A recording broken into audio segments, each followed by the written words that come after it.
Andrew Tate, top G, the most canceled man in the world.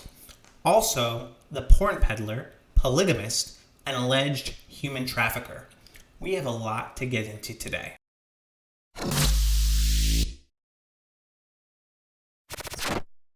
Welcome to RCAM. I'm your host Ryan, and thank you for tuning in today. So before we get into today's story, please help me break the algorithm by liking, subscribing, and clicking that notification bell to stay up to date on my latest videos. I, like most of the world, had no idea who Andrew Tate was until he was canceled and made to be the most Googled man in the world. Now, for better or worse, everybody knows who he is, and immediately people have fallen into two camps. They either hero worship the guy, or they paint Andrew Tate as being literally Hitler. However, I think human beings are a little bit more complicated than that, and I don't believe that Andrew Tate is evil incarnate, but I also don't believe that he is the role model for all things masculine. I've listened to several videos by him and even shared a few that I agree with. Now, I don't endorse Tate's brand of masculinity, but I can recognize good ideas when I hear them. When he says things like, I believe men are personally responsible for their actions and for the results they achieve in their lives, I think that's good. I think it's good to encourage personal responsibility.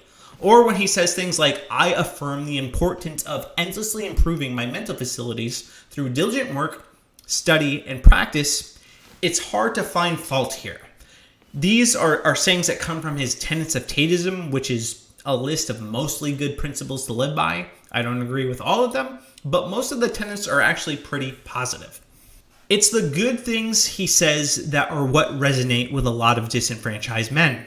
And I can understand his appeal, especially since we live in a culture that sends the message to men that they are a problem, that masculinity in and of itself is toxic. We live in a culture that teaches men to hate everything about themselves. And then when someone like Andrew Tate comes along and speaks to them, we wonder why they're listening. I think it's important for us to have men who can speak to other men who are reeling from the consequences of a culture that has turned its back on them. And I think it's important that we have men who can model masculinity and encourage men to be better. But I don't believe that Andrew Tate is the best man equipped to do that. Where I think Andrew Tate misses the mark is that he teaches a superficial form of masculinity. It's the type of masculinity that falls short of what it really means to be a man. Tate's brand of masculinity teaches men to pursue material wealth, that reading is for losers. Yeah, he actually said that. To serve your own egos, and that you're less of a man if women expect loyalty from you, or you don't take on multiple wives. This is a tweet Andrew sent out several months ago. He wrote, Genghis Khan had endless women and 200 children as a reward for conquest. I am the most searched man on the planet. I have conquered Earth. I am the highest status male on the planet. Females do not expect loyalty from me. They only expect that of lesser men. Based on this tweet alone, I don't need to know anything else about Tate to know that this is the wrong message to send to men. Apart from this statement being prideful and arrogant, it also promotes polygamy, puts down men, and dishonors women. This is not a masculinity that men need to aspire to. If anything, this is the exact kind of masculinity that men need to flee from. See, polygamy doesn't foster a stable home environment for the next generation, and it can just be a legal nightmare to navigate, and it also creates an often weird, intense family dynamics that you're just not going to see with the traditional family structure. Now, there is something to be said about a man who can commit himself to one woman and build a family with her. I think it takes real commitment for a man to honor his wife all the days of his life. I think it takes self-control and discipline for men to refrain from gratifying their own sexual desires and taking on as many wives as they want. I also don't think it makes you less of a man if a woman expects her man to be loyal. It makes you an honorable one.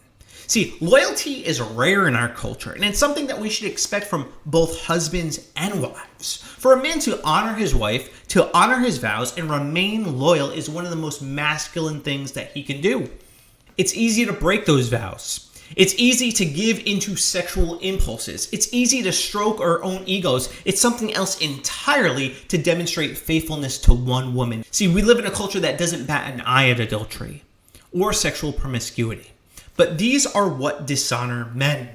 True masculinity can demonstrate self-control and commitment to lives beyond his own. To make matters worse, Andrew Tate's advice to be with multiple women isn't even the worst of it. Tate doesn't just encourage sexual conquest, but he has built his wealth by exploiting women through an adult webcam business that has employed over 75 women and earned him his first million. To put it more bluntly, Andrew Tate pimped women out and sexually exploited them for money.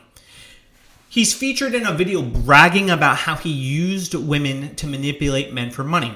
Now, I don't feel any sympathy for the men who paid to watch women strip naked. I think they're pathetic losers, if I'm being honest with you.